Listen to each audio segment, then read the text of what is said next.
Rights.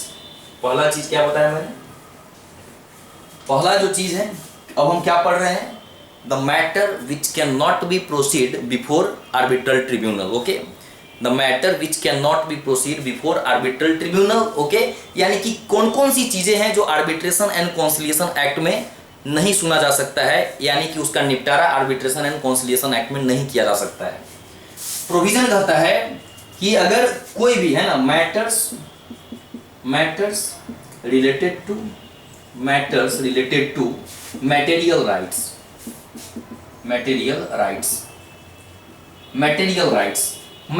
Rights से related अगर कोई मैटर है, इन चीजों को हम आर्बिट्रल ट्रिब्यूनल में लेके नहीं जा सकते हैं। अब इस मटेरियल राइट का मतलब क्या है, फंडामेंटल राइट्स जो कि हमें इंडियन कॉन्स्टिट्यूशन देता है, जो मेरा भारतीय संविधान है, हमें देता है। बोलता है कि फंडामेंटल राइट से रिलेटेड अगर कोई भी मैटर है, कुछ भी मैटर है, हम इसको आर्बिट्रेशन में लेके नहीं जा सकते हैं। ठीक है, ध्यान रखिए बात, अगर आपके फंडामेंटल राइट का वायलेशन होता है तो आर्टिकल 32 के अकॉर्डिंग आप डायरेक्ट सुप्रीम कोर्ट मूव कर सकते हैं, direct supreme court as per article 32 of the Indian constitution.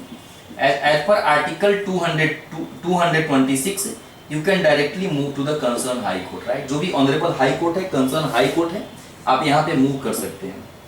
तो एक्चुअली जो भी फंडामेंटल राइट्स हैं जो इंडियन सिटीजन को दिया जाता है, ठीक है, तो जो भी फंडामेंटल राइट्स हैं, ओके, ध्यान रखिए बात, इसके लिए यानी कि उससे रिलेटेड अगर कोई मैटर होगा तो हम कभी भी उसको आर्बिट्रेशन एंड कॉन्सिलिएशन एक्ट में लेके नहीं जा सकते हैं। अच्छा, और क्या लेके नहीं जा सकते हैं, दूसरा पॉइंट देखिए, दूसरा पॉइंट क्या है, दूसरा पॉइंट है बैंकरप्सी एंड इंसॉल्वेंसी मैटर। दूसरा पॉइंट कहता है बैंकरप्सी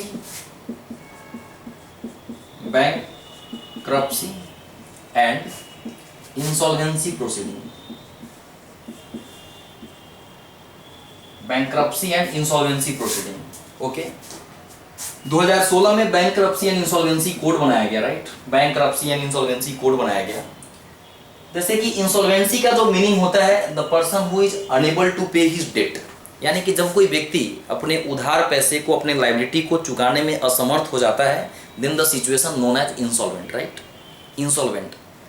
तो जब इंसॉल्वेंट हो जाता है तो उसके बाद क्या होता है, इसमें कंसर्न कोर्ट वगैरह आ जाती है लिक्विडेशन करने के लिए, ठीक है, ताकि जो भी लायबिलिटी है उसको चुकाया जाए, जो भी आउटसाइडर का लायबिलिटी है उसको चुकाया जाए, और अगर कुछ पैसा बचता है तब क्या होगा, उस पर्सन को दे दिया जाएगा। अगर पर्सन नहीं बचता है पैसा तो उसको बैंकरप्ट घोषित कर दिया जाता है।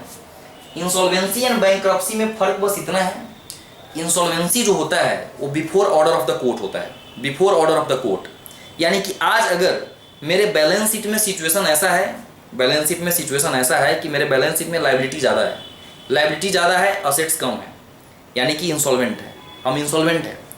लेकिन एक केवल बोल देने से नहीं होता है, इसके लिए एक लीगल प्रोसीडिंग चलती है जो कि बैंकरप्सी एंड इंसॉल्वेंसी कोर्ट के माध्यम से चलाया जाता है, और इसे भी आज देखने का जो काम है कौन करती है, एनसीएलटी करती है, नेशनल कंपनी लॉ ट्रिब्यूनल करती है, एनसीएलटी करती है। तो जब एनसीएलटी इन चीजों को करेगी, ठीक है, तो जब उसको लगता है कि हाँ इसके बैलेंस शीट की सिचुएशन लिटरली ऐसा ही है कि इसमें लायबिलिटी ज़्यादा है, असेट्स कम है, ओके, तो क्या किया जाएगा, बैंकरप्सी ऑर्डर पास कर दिया जाएगा। कौन सा ऑर्डर, बैंकरप्सी ऑर्डर। लेकिन ध्यान रखिए बात, बैंकरप्सी जो ऑर्डर होता है ये इंडिविजुअल के रिस्पेक्ट में पास किया जाता है। क्या, किसके रिस्पेक्ट में, इंडिविजुअल के रिस्पेक्ट में। अगर किसी कंपनी की सिचुएशन ऐसी है कि कोई कंपनी अगर इंसॉल्वेंट हो जाए, अगर कोई कंपनी इंसॉल्वेंट हो जाए, वैसे केस में अगर उसके अगेंस्ट में अगर प्रोसीडिंग चल रही है तो उसके लिए बैंकरप्सी ऑर्डर पास नहीं होता है, उसके अगेंस्ट में क्या होता है, लिक्विडेशन का ऑर्डर पास होता है। देखिए मैं एक छोटा सा डायग्राम बना के आपको समझा रहा हूं कि स्थिति क्या है। इंसॉल्वेंसी की मैंने बात की, राइट, इंसॉल्वेंसी, हमारा कहना है कि ये जो इंसॉल्वेंसी है एक हो सकता है कंपनी, राइट, कंपनी हो सकता है, कोई फर्म भी हो सकता है। अच्छा, इधर क्या मैंने बोला, इंडिविजुअल, ये हो सकता है। हमने कहा कि जब कोर्ट में मैटर जाएगा, मान लो यहां से मैटर कोर्ट में गया, जब कोर्ट में मैटर जाएगा, जब यहां से कोर्ट में मैटर जाएगा, तो जब इंडिविजुअल होगा तो इसके लिए बैंकरप्सी ऑर्डर पास होगा। इसके लिए क्या होगा? बैंकरप्सी ऑर्डर पास होगा। इंडिविजुअल के केस में बैंकरप्सी ऑर्डर पास होगा, और अगर कंपनी है, फर्म है, तो फर्म क्या हो जाएगी? डिसॉल्व हो जाएगी, और कंपनी है तो क्या हो जाएगी? लिक्विडेट हो जाएगी। कंपनी लिक्विडेट हो जाती है, और अगर फर्म है तो डिसॉल्व हो जाती है, डिसॉल्व हो जाती है। ऐसा क्यों है? देखिए मैं बताता हूं। देखिए, किसी इंसान को, किसी इंडिविजुअल को मारा नहीं जा सकता है, आप उसको जान नहीं मार सकते हैं। अगर कोई व्यक्ति अपने उधार पैसे को नहीं चुका पाया तो क्या उसकी जान ले लोगे आप? Answer is no. इसीलिए in case of individual bankruptcy order to be passed, but in case of company or firm क्या किया जाता है? उसको डिसॉल्व कर दिया जाता है, उसको खत्म कर दिया जाता है। क्यों? क्योंकि कंपनी को बंद किया जा सकता है, company is an artificial person, तो इसको खत्म कर देते हैं। हम बता रहे थे कि कोई भी इस तरह का प्रोसीडिंग हम आर्बिट्रेशन के माध्यम से नहीं कर सकते हैं। इंसॉल्वेंसी एंड बैंकरप्सी के कोई भी मैटर अगर होंगे, उसको आर्बिट्रेशन एंड कॉन्सिलिएशन एक्ट में नहीं सुना जाएगा, नहीं प्रोसीड किया जाएगा। तीसरा देखिए, तीसरा कहता है अपॉइंटमेंट ऑफ गार्जियन। क्या कहता है? Appointment of guardian. अगर कोई माइनर होता है तो माइनर के लिए क्या होता है? गार्जियन अपॉइंट किया जाता है। अपॉइंटमेंट ऑफ गार्जियन, माइनर के लिए गार्जियन का अपॉइंटमेंट किया जाता है। ध्यान रखे बात, ये सब काम किसके द्वारा होता है? सिविल कोर्ट के द्वारा होता है, सिविल कोर्ट के द्वारा होता है। यानी कि ये काम भी आर्बिट्रेशन में नहीं हो सकता है। और क्या क्या चीजें हैं जो आर्बिट्रेशन में हम नहीं कर सकते हैं? और अगर हम एक बात बताएं, ठीक है, कि किसी भी तरह का कोई क्रिमिनल मैटर है ना, कोई भी एनी क्रिमिनल मैटर, कोई भी क्रिमिनल मैटर यहाँ पे नहीं सुना जाएगा। गार्जियन का अपॉइंटमेंट नहीं होगा। क्रिमिनल मैटर को, जैसे चोरी, डकैती, मर्डर, रेप, इन सब चीजों को भी आर्बिट्रेशन एंड कॉन्सिलिएशन में डिसॉल्व नहीं किया जाएगा। और क्या क्या चीजें हैं? अब लास्ट में आप लिख दीजिए any other matters as may be prescribed, any other matter as may be prescribed. ठीक है, तो ये तमाम सारी चीजें हैं जिनको हम आर्बिट्रेशन में क्या कर सकते हैं, जिनको हम आर्बिट्रेशन में नहीं लेके जा सकते हैं। इसके अलावा भी जैसे होता क्या है, कोई विल अगर होता है, कोई विल वसीयत अगर होता है, तो उसके लिए हमको एक प्रोबेट सर्टिफिकेट लेना पड़ता है सिविल कोर्ट से। मतलब मेरे नाम पे अगर किसी ने प्रॉपर्टी को विल करके कोई अगर चले गए, कोई अगर विल किए हैं, मान लो कि अगर कोई XYZ पर्सन थे जिन्होंने हमारे नाम पे कुछ प्रॉपर्टी विल किया है, अगर उनकी मृत्यु हो जाती है तो ऐसे केस में वो प्रॉपर्टी का मालिक मैं बन जाता हूँ। लेकिन होता है क्या है, इसके लिए हमें एक प्रोबेट लेना पड़ता है कंसर्न सिविल कोर्ट से। यानी कि जो भी मेरा जुरिडिक्शन होगा, प्रॉपर्टी का जो जुरिडिक्शन होगा, वहाँ पे कंसर्न जो सिविल कोर्ट होगा, वहाँ पे जा करके हमको जो भी विल है, वो जो विल जो इंस्ट्रूमेंट बना है, उसको ले जा करके सिविल कोर्ट में फाइल करना पड़ता है, और वहाँ से सिविल कोर्ट एक प्रोबेट देती है। प्रोबेट एक सर्टिफिकेट है, और उसके माध्यम से क्या होता है कि वो सारा विल का संपत्ति आपका हो जाता है। ठीक है, तो एक प्रोसेस होता है। अगेन उस तरह के चीज़ों के लिए भी हम आर्बिट्रेशन एंड कॉन्सिलिएशन में नहीं जा सकते हैं। ठीक है, तो ये बेसिक प्रोविजन था किसके बारे में? आर्बिट्रेशन एंड कॉन्सिलिएशन के बारे में, कि आर्बिट्रेशन एंड कॉन्सिलिएशन एक्ट कैसा है, इसमें प्रोसीडिंग कैसे चलता है, हम इसमें कैसे मतलब छोटे मोटे कॉमर्शियल मैटर को सुनवाई के लिए लेके जा सकते हैं, लेकिन इस तरह के मैटर को हम आर्बिट्रेशन एंड कॉन्सिलिएशन में नहीं लेके जा सकते हैं। आर्बिट्रेटर हमेशा ऑड नंबर होना चाहिए, इवन नंबर नहीं होना चाहिए।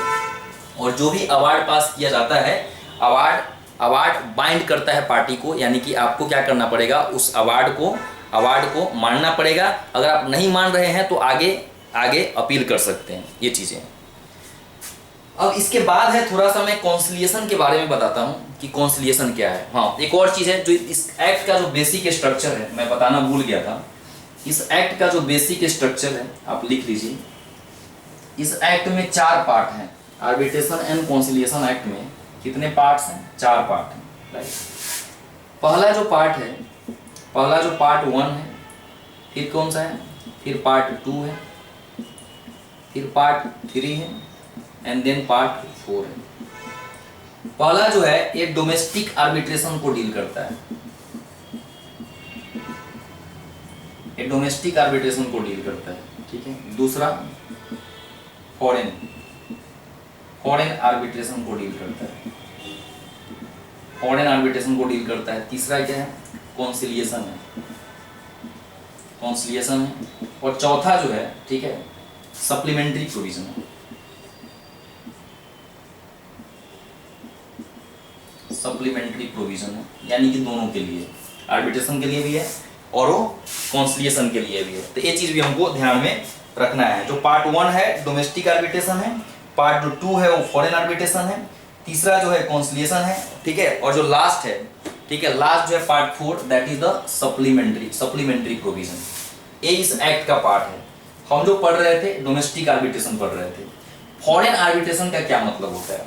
फॉरेन आर्बिट्रेशन हाल ही फिलहाल में भारत और जम्मू कश्मीर का जो डिस्प्यूटेड मैटर है, इसमें बार बार ट्रंप साहब के द्वारा क्या किया गया था, आर्बिट्रेशन करने की बात कही जा रही थी। बार बार बहुत बार उनकी तरफ से ये चीज़ आया कि अगर भारत और पाकिस्तान चाहे तो हम इसके लिए आर्बिट्रेटर का काम कर सकते हैं।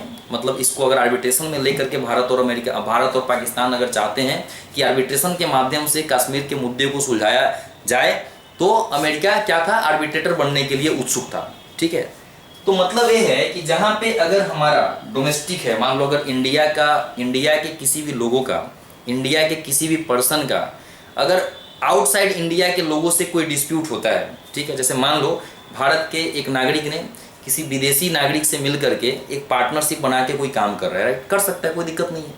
अब वो अलग बात है कि जो भी फॉरेन इन्वेस्टमेंट आएगा उसके लिए हमको फॉरेन डायरेक्ट इन्वेस्टमेंट पॉलिसी वगैरह का ध्यान रखना पड़ेगा, लेकिन काम ऐसे किया जा सकता है, पार्टनरशिप के रूप में, LLP के रूप में ऐसे काम किए जा सकते हैं।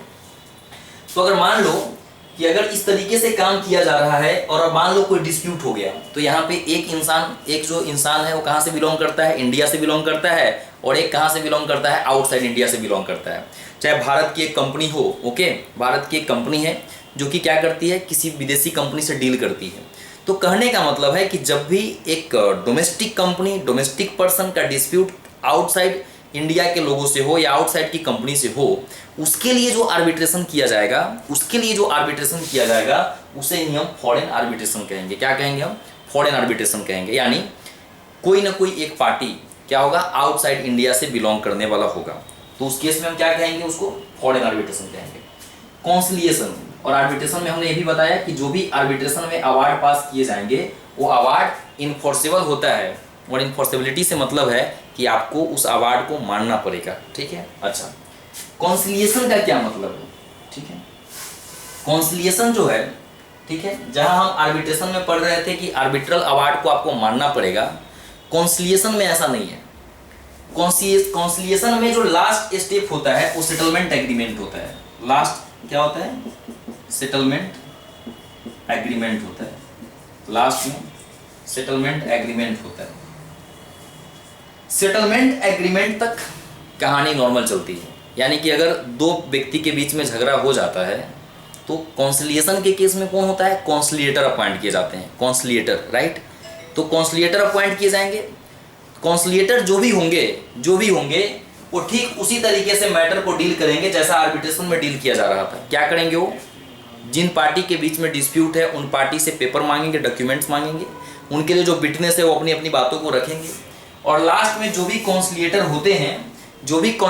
होते हैं वो अपना फैसला सुनाते हैं। ठीक है, अपना फैसला सुनाते हैं।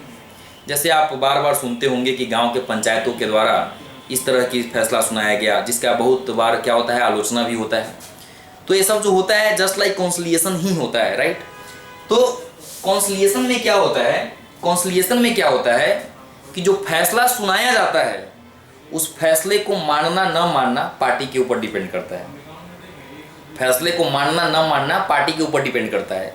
यानी कि पार्टी कॉन्सिलिएशन के फैसले को मानने से इनकार भी कर सकती है, लेकिन अगर सेटलमेंट एग्रीमेंट बनाया जाए, एक बार फैसला सुनाया जाता है जो कि ओरल होता है, लेकिन जब वो सेटलमेंट एग्रीमेंट बनेगा तो ये रिटन होगा। अगर इस सेटलमेंट एग्रीमेंट पे पार्टी साइन कर देती है, मान लेते हैं इसमें भी A और B है, अगर सेटलमेंट एग्रीमेंट पे पार्टी साइन कर दे, सिग्नेचर कर दे, ठीक है, तब ये पार्टी के ऊपर बाइंड करता है। यानी यहाँ पे पार्टी के पास लास्ट तक ऑप्शन है। कब तक ऑप्शन है? जब तक सेटलमेंट एग्रीमेंट पे वो साइन न करे तब तक उसके पास ऑप्शन है ठीक है। अगर साइन नहीं करता है तो वो इन्फोर्सेबल नहीं माना जाएगा, कॉन्सिलिएशन का जो भी मतलब फाइनल फैसला होगा वो उसको नहीं माना जाएगा। अच्छा, हमने आर्बिट्रेशन में पढ़ा था कि arbitrator shall not be even number, ठीक है, इवन नहीं होना चाहिए, इवन नंबर नहीं होना चाहिए।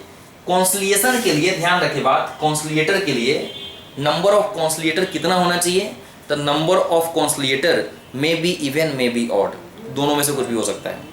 यानी यहाँ पे कोई बाउंडेशन नहीं है कि कॉन्सिलिएटर कितना होना चाहिए, 2 होना चाहिए, 4 होना चाहिए, 5 होना चाहिए, 6 होना चाहिए, 7 होना चाहिए। नंबर ऑफ कॉन्सिलिएटर ऑड भी हो सकता है, इवन भी हो सकता है, कोई दिक्कत नहीं है। होप सो कि आपको आर्बिट्रेशन एंड कॉन्सिलिएशन एक्ट समझ में आया होगा।